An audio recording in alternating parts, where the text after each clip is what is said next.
सुबह 7 बजे रेडियो पर कॉल करके जब मैंने ये सवाल पूछा तो सामने वाला भी शॉक था कि ये लिसनर्स के फ़ोन करने का टाइम है और ये इस तरीके से फ़ोन करके कोई मुझसे पूछ रहा है कि इंटर्नशिप हो सकती है क्या।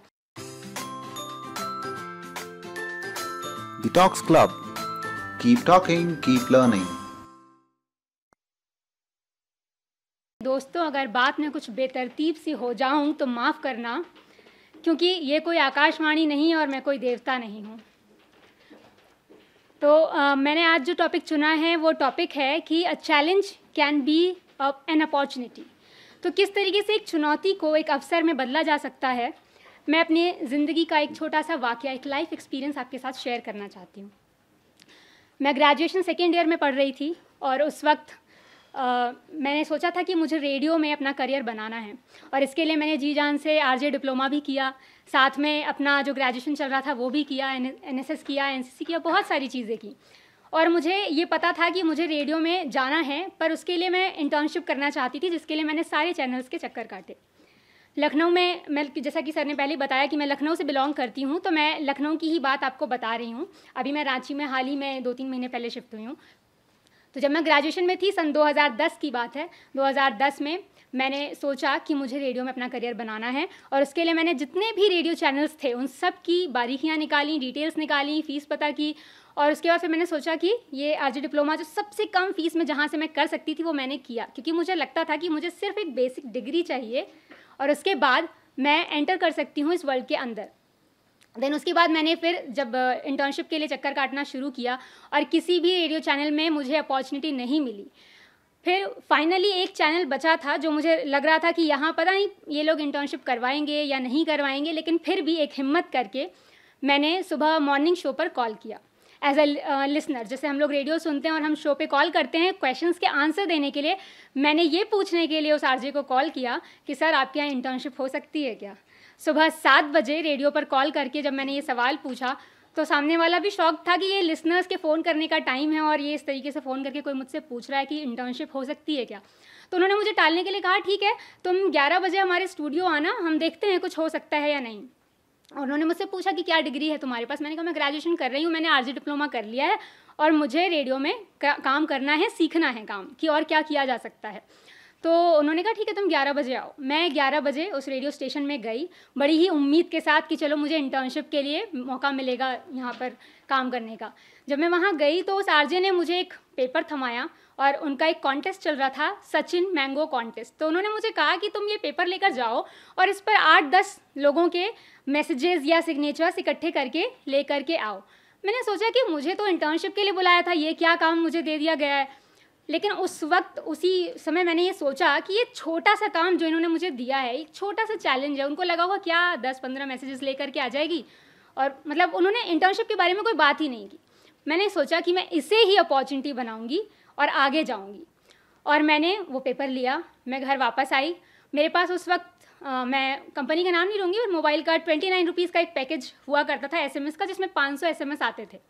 तो मैंने क्या किया कि उस एक स्टैंडर्ड मैसेज टाइप किया और बहुत सारे लोगों को वो मैसेज भेजा कि आप अगर सचिन से आम पाना चाहते हैं तो आप मुझे मैसेज कीजिए कि आप अपने स्टाइल में कैसे सचिन तेंदुलकर जो क्रिकेटर हैं महान, कि आप उनसे किस तरीके से अपने स्टाइल में जो है मांगेंगे मैंगोज़, तो आपको वो मैंगोज़ मिल सकते हैं, या आपको जो गिफ्ट्स हैं वो इस प्राइवेट FM स्टेशन की तरफ से दिए जाएंगे। This was my idea. वो मैंने मैसेज किया और अपने जितने जाने वाले लोग थे सबको भेजा, और रात तक, मतलब अगले 4-5 घंटे, जब शाम हो चुकी थी तो अगले रात 8-9 बजे तक मैंने लगभग 80-90 मैसेजेस इकट्ठे कर लिए थे जो रियल थे। मैंने उनके फ़ोन नंबर के साथ और जिसका भी जो नंबर था उसके साथ उन मैसेजेस को लिखा। अगले दिन मॉर्निंग में 7 बजे फिर मैंने उसी शो पर कॉल किया और लकीली मेरा कॉल लग भी रहा था, वैसे लगता नहीं था, लग रहा था, लैंडलाइन नंबर पे था। मैंने कॉल किया, मैंने उस आरजे को बोला कि सर मैंने 80-90 मैसेजेस इकट्ठे कर लिए हैं, मेरे पास एक और आइडिया है, क्या मैं सड़क पे जाके स्टॉल लगाकर लोगों से मैसेजेस मांग सकती हूँ कि इस कॉन्टेस्ट के लिए आप मैसेजेस दीजिए, और हम जो मलिहाबाद के आम हैं जो कि बहुत पॉपुलर हैं पूरे देश में, वो हम गिफ्ट करने जा रहे थे कलीमुल्ला साहब से लेकर के सचिन को। तो उस कैंपेन को बड़ा बनाने के लिए मैंने ये आइडिया दिया कि सर मैं सड़क पे स्टॉल लगाना चाहती हूँ। तो वो एकदम शॉक्ड हो गए। उन्होंने कहा कि I you really want to do it? I said yes, I want to do it and I will do it. क्योंकि मेरे दिमाग में तो ये था कि अब मुझे जो छोटी सी अपॉर्चुनिटी मिली है मैं उसको भी बहुत बड़ा बना दूंगी, किस तरीके से इस चैलेंज को मैं अपॉर्चुनिटी में बदल दूंगी। तो मैंने फिर उन जब बोला तो उन्होंने कहा ठीक है, मैं अपने प्रोड्यूसर को भेजता हूँ आपके पास और आप उनसे मिल लीजिए और देख लीजिए कि कैसे कर सकते हैं। फिर मुझे थोड़ा डर भी लग रहा था कि अब मैं इस प्रोड्यूसर को अपने घर का पता बताऊँ या नहीं बताऊँ, ये सेफ़ होगा कि नहीं होगा। मैंने कहा सर मैं ये ब्ला ब्ला चौराहा है, यहाँ पर मैं मिल लेती हूँ आपके प्रोड्यूसर को। उन्होंने कहा ठीक है। उनकी कैब आई, मैं उस कैब तक पहुँची वॉक करके और वहाँ जाकर उस कैब में बैठ के मैं ऑन एयर हुई रेडियो पर कि आप अभी से 10-15 मिनट के बाद सो एंड सो चौराहे पर, लखनऊ के कपूरथला चौराहे पर सुंदरम एक स्टॉल लगाएगी जहाँ पर वो सचिन के लिए मैसेजेस मांग रही होगी। और इस वक्त मैं जिस चौराहे पे थी वो लगभग उस चौराहे से 2 किलोमीटर की दूरी पर रहा होगा जहाँ मुझे जाना था। मुझे कोई आइडिया नहीं था कि मैं स्टॉल कैसे लगाऊंगी, मेरे पास कोई प्रॉपर्टीज़ नहीं थी, कुछ भी नहीं था, लेकिन एक पैशन था, एक जुनून था कि मैंने जो काम हाथ में लिया है वो तो मुझे करना है। मैंने उस वक्त अपने 3 फ्रेंड्स को कॉल किया और तीनों लड़कियां थीं। मैंने उन तीनों को कॉल किया, मैंने कहा मैं कपूरथला चौराहे अगले 10 मिनट में पहुंच रही हूँ, तुम लोग भी पहुंचो, आगे क्या करना है आई टेल यू, बट मुझे एक छोटी सी अपॉर्चुनिटी मिली और मुझे इसको बड़ा कराना है और मुझे तुम लोगों की बहुत ज़रूरत है, प्लीज़ हेल्प मी, तो तुम लोग आ जाओ। और वो सब ऐसे थे कि मतलब पीछे की कहानी तो अभी नहीं बता सकती, बट ये था कि सब सारे दोस्त ऐसे क्यों बने, क्योंकि हमने कुछ ना कुछ ऐसा पीछे किया होगा, ऐसा कुछ गुड फॉर्च्यून हमने इकट्ठा किया होगा। तो मेरी जो फ्रेंड थी वो जिस हालत में थी जैसे थी वो साइकिल से आई, उस वक्त उसके पास स्कूटी भी नहीं थी, उसने मुझे साइकिल पर बिठाया और वो मुझे कपूरथला चौराहे तक लेकर गई। और वहाँ हमारे जो 2 फ्रेंड्स थे वो और आए वहाँ पर। वहाँ जाने के बाद हमने देखा कि हमारे पास कुछ भी नहीं है, हम कैसे करेंगे। तो वहाँ एक फ्लारिस्ट की शॉप थी।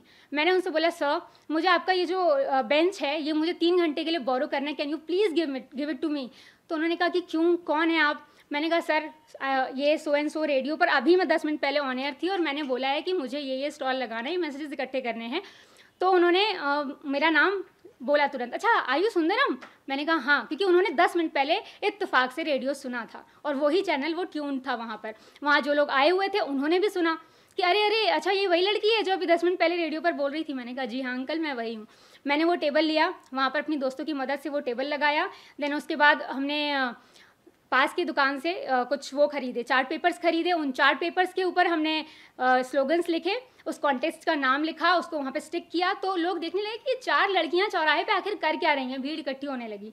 उसके बाद हमने पूरे दिन टाइम लगा करके वो मैसेजेस इकट्ठे किए। शाम तक 400-500 मैसेजेस हो गए थे दिन भर में। उस रेडियो स्टेशन के जो लोग थे बीच बीच में ऑन एयर किया, लोगों को प्राइजेस भी दिए, सारी चीज़ें हुई। उसके बाद ये सब कुछ खत्म हो गया, बट मुझे इंटर्नशिप नहीं मिली। उसके बाद मैं रुकी नहीं, मैं मास्टर्स करने जर्नलिज्म के लिए आगे चली गई। देन वहाँ जाने के बाद फिर मुझे एक न्यूज़ चैनल में इंटर्नशिप करने का मौका मिला, उसके लिए मैं दिल्ली गई। फिर जब मैं दिल्ली गई और मेरी इंटर्नशिप 20 दिन के लिए डिले हुई न्यूज़ चैनल में, तो मैंने अगेन उस आरजे को कॉल किया और मैंने कहा सर 20 दिन का टाइम है, क्या मुझे इंटर्नशिप मिल सकती है। और तब मुझे उन्होंने वापस वहाँ पर स्टेशन पर बुलाया और जब मैं गई तो इंटर्नशिप के लिए गई थी, पर मुझे जॉब ऑफर हुई और मैंने 5 साल रेडियो में as a producer and copywriter काम किया। सो वो छोटा सा चैलेंज जिसने ऐसा इम्पैक्ट छोड़ा था, उसने 1.5 साल बाद मुझे वो जॉब दिलाई जिसने 5 सालों तक मेरी ज़िंदगी की दिशा निर्धारित की।